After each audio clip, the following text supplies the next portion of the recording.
Columbia County News.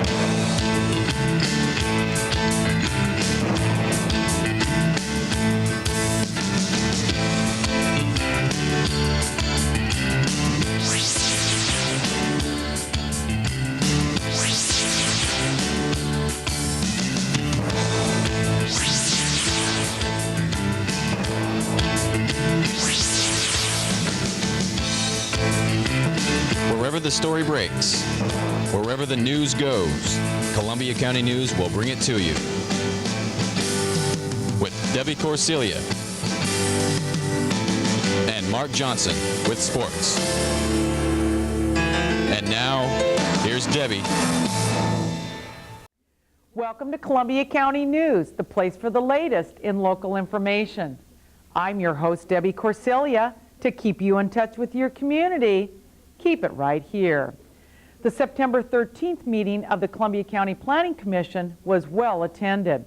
The audience was there for a public hearing on the proposal by Morris Brothers to open an open pit rock mine in Deer Island. After more than 4 hours of testimony by proponents and opponents, the hearing was adjourned until October 7th. And here's a look at the proceedings. Morris Brothers is a company that started in 1941 and was a family-owned organization until March 5th this year, when we merged with a company out of North Dakota by the name of MDU Resources. And we are now a member of that family of companies. MDU Resources is a natural resource-based company with diversified interests in construction materials, oil and gas, electricity, and gas transmission. I would like to emphasize the fact that Morris Brothers, even though this merger has occurred, is still the same Morris Brothers as of old. One of the things that was commented on by our shareholders when this evaluation and consideration was being made was a blending of the cultural issues between our company and the company with which we merged. And I can assure you that the interests of MDU Resources are in line with Morris Brothers in our history and the commitments that we make to the communities in which we live. They are an excellent company, and I couldn't be more proud to be associated with them. And I think that is important to recognize that. We have a presentation tonight that we think, in fact, we will. We will work very, very difficult, or very, very hard to go through a difficult presentation. And Mr. Chairman, I think we can accomplish this in an hour and a half. There are many issues that have been raised. We have spent a great deal of time, essentially the last 2 years, going through a process of listening, amending, listening, and amending to where we think that we're coming forward with a proposal tonight that will be a win-win situation for all parties considered. Chairman, Commissioners, my name is John Junkin. I'm an attorney with Baldwin Hauser Bailey in Portland. My address is 888 Southwest 5th Avenue, Portland, Oregon. I'm here this evening to represent the Deer Island Preservation Society in this matter. We have a number of speakers. We're not as sophisticated or as resourceful, I suppose, as proponents are in this matter. We don't have a PowerPoint display. I don't have a number of slides to show you. What we are going to have, though, come before you are citizens who have gone out and done their own investigation, their own research, and will be reporting to you on a variety of different issues that are relevant to this application.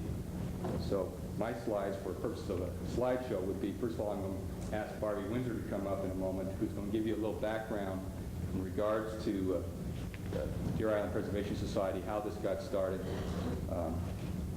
why they're concerned. And then following her, we're going to have Marge Murphy, who's going to be discussing historical and archaeological issues involved with the site. Then Blanche Bangson, who's going to talk about water issues. Don Walrud's going to talk about traffic. Barbara Johnson's going to talk about industrial. Tammy Nagra is going to talk about eagles, wetlands, and other issues. And then we have a number of Deer Island Preservation Society members who are going to just talk about the impact to them that will result from approval of this application, this PAPA. The entire Planning Commission hearing will be shown on CCTV Saturday morning at 7 o'clock a.m. And check our reader board for other air times. Think you're paying enough for solid waste disposal? Well, the proposal before the Solid Waste Advisory Committee could raise rates substantially. Here are highlights from their last meeting. I quite how to feel about it since this plan we just got finished with, and we spent quite a bit of money and a lot of time doing it. And one of the first few pages of the plan, I'll read what it says. It says, rates should be based on the cost of services and should minimize subsidy of or by any one user class. And it kind of rubs me the wrong way a little bit to just get done with this plan and to put the time and money that we did into it, and then right away here we're having a $19,000 subsidy. And then I have a question. You know, I guess I was a little confused by this board approving a minimum rate of $10. I myself approved a $10 for 200 pounds based on your presentation that you said it would be very close. So I was looking at true cost of service, whatever that cost of service. If it's $12.39, then I would be promoting $12.39. If that's what the cost is, that's what someone should pay. And that the commercial hauler would not be subsidized the self-hauler, and self-hauler would not be subsidizing the commercial hauler. So when I saw your numbers, I was a little bit taken back when I read this. I can't recall exactly how the discussion at the committee was last week, but Well, we changed the rate of return, so I know that it would... Well, I think there was some concern with raising the public rate too much, and then causing maybe some illegal dumping and everything. So I don't know that it got discussed that intricately, but I know there was some concern registered about going from 8 to 12.39 might be, or even 12 might be too high. That's what I recall. And well, you know, if something's right, it's right, and what has been history, if it was distorted, then I guess we need to rectify it and charge the appropriate rate. We need to start fresh at some point and do it correctly. The question of whether or not we as a government should encourage self-haulers or encourage the local haulers, or set a policy that is level, and so let them make their own decision. If we do a rate that's lower than what it actually costs, we're encouraging people to self-haul. If we set it at or above what is the actual cost, we're encouraging people to shift to the local haulers because it's cheaper that way.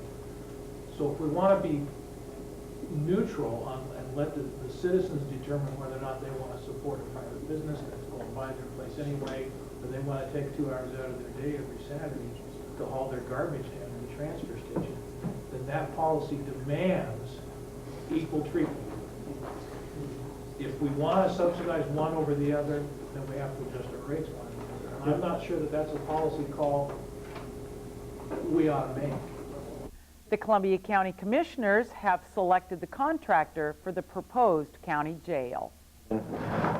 This is regarding the construction manager, general contractor for the jail project.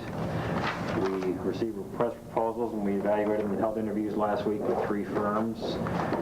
The interview team consisting of myself, John Knight, Jim Gibson, Max Warner, and somebody else who slips my mind now. well, Sheriff Kirby was Sheriff Derby was there as well. The evaluation committee made its recommendation to the sheriff to proceed with the evaluation of 2 of the companies, and we've done our evaluation work, and we recommended to the sheriff to proceed with 1 company. The sheriff made that recommendation to you to interview Drake Construction Company, and you interviewed Drake Construction Company today. And what we'd like to have you do today is, if you're agreeable, is to authorize us and Veneer to negotiate a contract with Drake Construction for the construction of the jail project. I'd make a motion that we offer Drake and Construction authorize the county to contract. authorize the county to contract with Drake Construction. Second. There's motion and second to authorize the county to enter into negotiation for a contract with Donald Drake Construction. Any discussion? I will say I have worked for Donald Drake Construction a few years back, like about 20 years ago, and they are a really good outfit to work for. Good company. So, any other discussion? If not, all in favor? Aye. Aye. Motion carries. Remember that October is Breast Cancer Awareness Month, and Columbia County Public Health is promoting the message that early detection saves lives. And here's a very special message. We have all heard about breast cancer. You may know someone who has had it. You may know someone who has passed away from cancer. My mother, Phyllis Gortler, lost her battle with breast cancer in 1995. The good news is that most women can survive breast cancer if it's found early enough. The survival rate for early stage cancer is 78% in the 1940s and 96% in 1996. This increase is due to women being educated about early detection. If you are over 40 and if you do not have health insurance and cannot pay your deductible, you may be eligible for a free women's health check. Learn if you are eligible for a free women's health check. Please call Columbia County Public Health 397-4651 or the Susan G. Komen Foundation 1-800-404-8241. Have you noticed a particular smell as you've driven through Scappoose lately? Hey, are you hungry? It can only be one thing. It's Sauerkraut Festival time in Scappoose. Saturday, October 10th from 10 a.m. to 6 p.m. will be devoted to the lowly cabbage and sausage. CCTV will be there, and we invite everybody to join us at Heritage Park by the Scappoose Municipal Building for great food and entertainment. Scappoose voters will decide in November whether to create a fund to finance a municipal pool. Now, CCTV took a trip to Astoria, where a new pool opened this summer, and Seaside, where their pool is 20 years old, and brought back these pictures. This is the new pool complex built in Astoria. This facility opened in June of 1998. Was built at a cost of $4.2 million by the Astoria community. The pool was financed with a $2.9 million bond issue, and the rest of construction came from various grants and donations. The pool uses approximately 200,000 gallons of treated water, and in its first 7 weeks, entertained 30,000 visitors.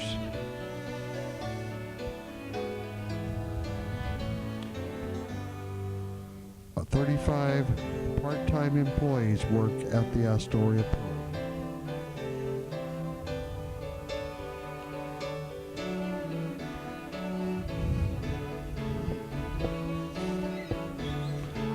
This is the Seaside pool, the Sunset Empire Recreation District pool, built 20 years earlier. It uses almost the same amount of water as the Astoria facility, and its operating costs are comparable. During our visit, it was closed for routine cleaning. The Columbia Art Guild held a reception for their 6th annual juried art show at the Columbia Technology Center October 1st, and CCTV was there.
fireworks will remain on display until November 20th, so stop by during tech hours and enjoy.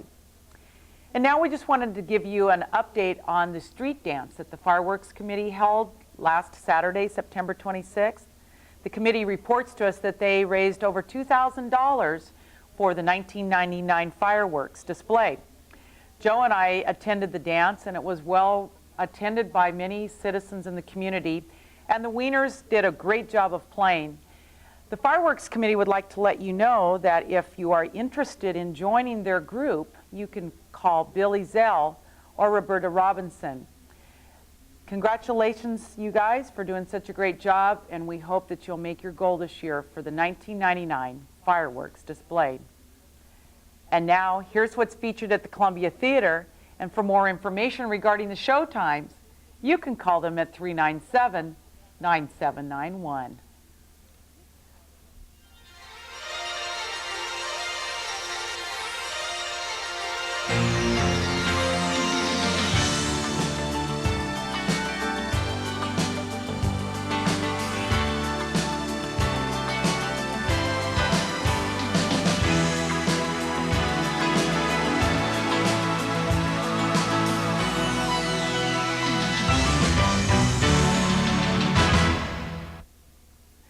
And now it's time to take our weekly trip to visit those good folks at the Columbia Humane Society.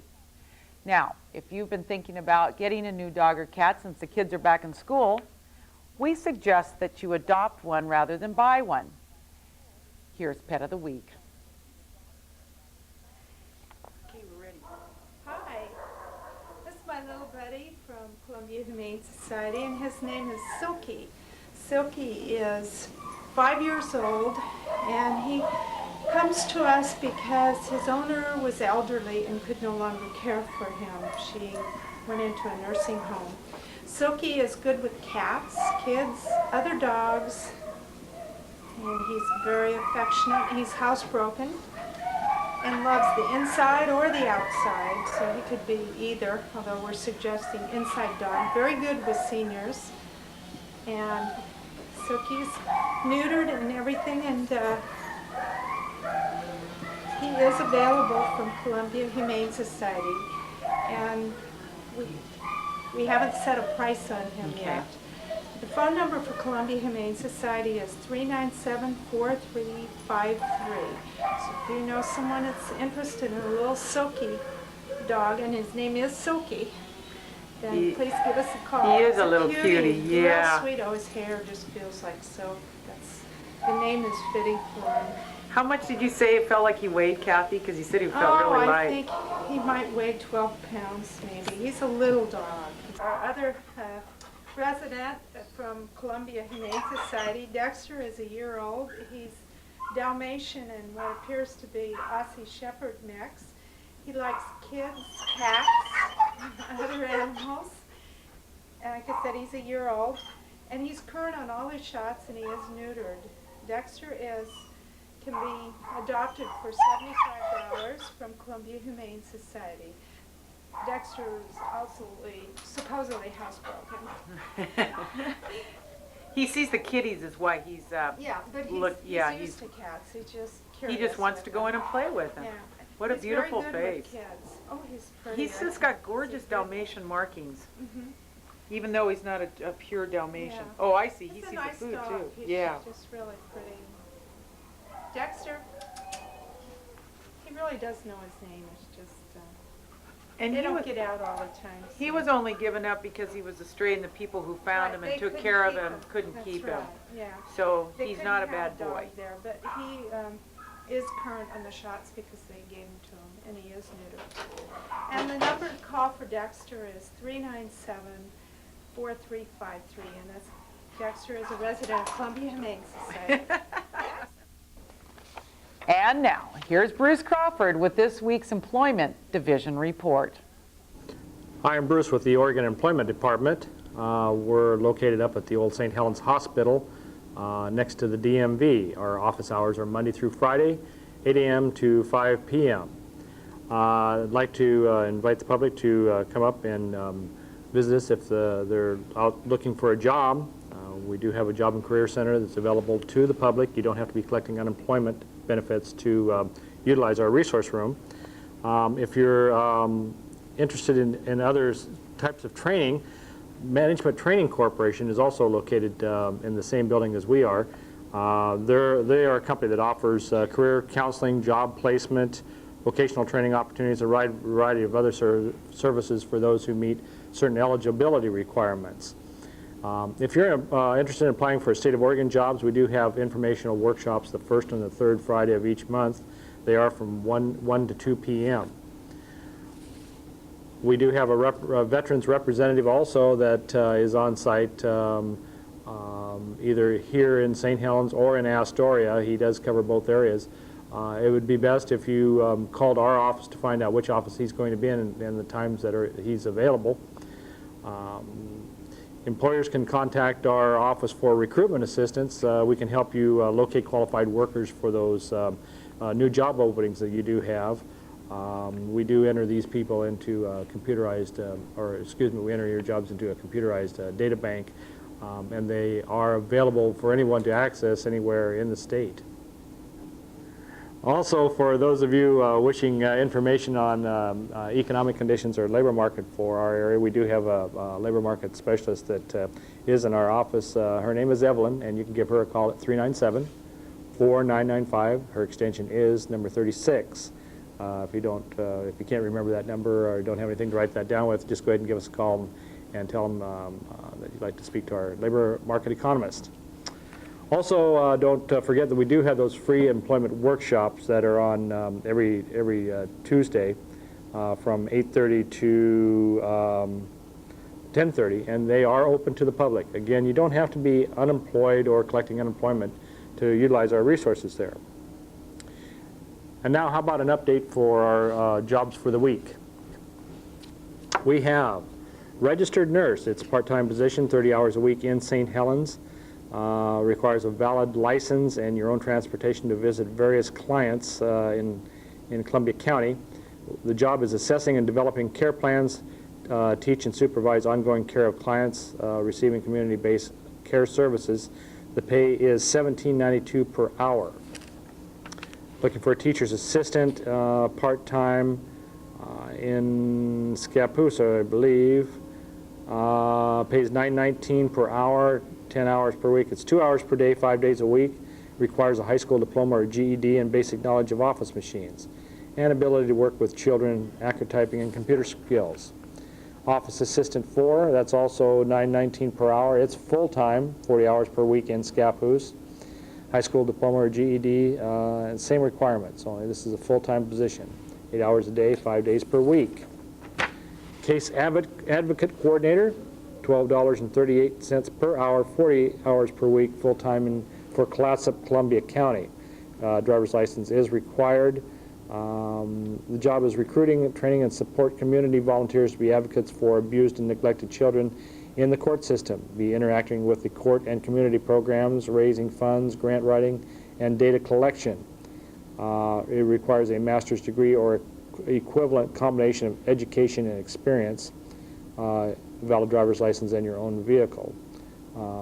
Prefer knowledge of child abuse, neglect issues, juvenile justice and social service delivery systems, and cultural issues. Retail stock clerk in St. Helens, part-time, 25 hours per week, $6 an hour. Requirements are neat and clean appearance for public contact, customer service skills, and must be able to move items weighing up to 110 pounds with assistance. Food service assistant 1, $8.87 per hour, 15 hours per week, part-time, in St. Helens. High school diploma or GED and experience in food service preferred. Must have or able to obtain a food handler's card. Be preparing food for school cafeteria 3 hours a day, 5 days a week. Dough roller, part-time, St. Helens, or excuse me, Scappoose, $6 an hour to start. Just working in a fast-paced environment, rolling dough, 1 to 2 days to start, and more later. Must be able to work weekend. Caregiver, $6.50 per hour, is part-time. They're looking for a CNA certification is preferred, but must be able to obtain a CPR first aid card within 30 days of hire. Employers willing to train into specific duties. It's caring for the elderly and disabled residents and administering medications. It's a Saturday and Sunday, 4 hours each morning, on-call position. Casual labor for roof area in the Chapman area. It's approximately 3 days worth of work helping with the roofing of a house. Pay is negotiable. Minimum wage is guaranteed, of course. And finally, we need a concrete finisher, $10 or more an hour. It's full-time in Columbia County. They want 4 years hands-on experience, finish work, concrete finish work. And that is our employment department report for the week. Thank you.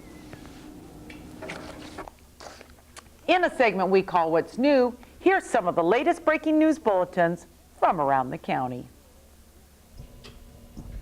Politicians met at the Village Inn for a debate sponsored by Oregon Taxpayers United. The debate became hot and heavy at times. Here's a look and watch for the full debate on CCTV. The first part of my question is, what is the purpose of primary elections, and what part did you play in this last one in the month of May? I run in primary, and I lost in the primary by 120 votes. I don't deny that. But as a free country, that still gives me a right to write on a write-in. Anybody, any citizen right out here can jump on the write-in and do a write-in. You can, Jim, if you wanted to. You know, it's kind of funny. Somebody won 3 elections and served for 10 years. A person will ask why in the world do they want to do a write-in campaign? And if the truth be known, I served for 10 years and I very much enjoyed the work of the county, and I recognize how important the job was and how it was really an effective way to try and build communities. To me, that's really what this job's all about, is building communities and trying to create community consensus. I'd like to direct my question to Colleen Shaver. How do you feel about us constantly turning people loose on a regular basis? And what's your position on the county jail bond measure? Well, unlike most measures, I do support the jail bond measure. I do have a few concerns, however, about where we're going to locate it, which I've had for several years. I've seen too much of that in the years that I've been at the county. I've seen too much with special interests. I've seen too much with people being coerced and people going with special interests. No, that is not going to occur. I have a mind of my own and I do use it. Thank you. I think it's very obvious to probably everybody that's here, that's people planted in the audience that have been reciting questions in order to probably get these 3 people cornered. I think it's embarrassing to the people who actually came here to listen to some questions, have some questions for these people, get an honest answer, and then we're cluttered with about 4 out of the 8 questions by people who just want to attack these people. I'm here to find information. I don't want to have all these hearsay things that are coming from every corner of the room right now. That's not what we're here for, is it? We're here to get information from these people. I'm not here to pick each person apart. Why in the hell would I ever want to run for office, knowing damn well when I sit up there, all you guys are.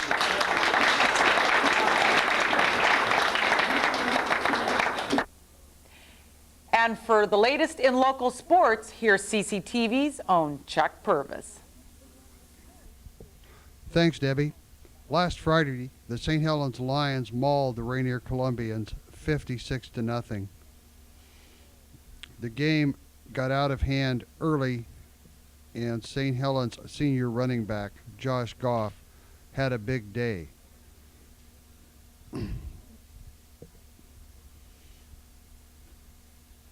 Also,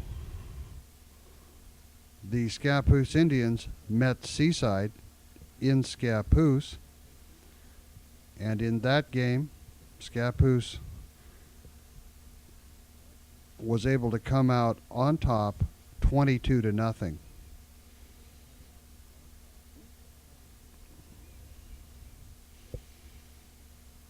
In soccer action,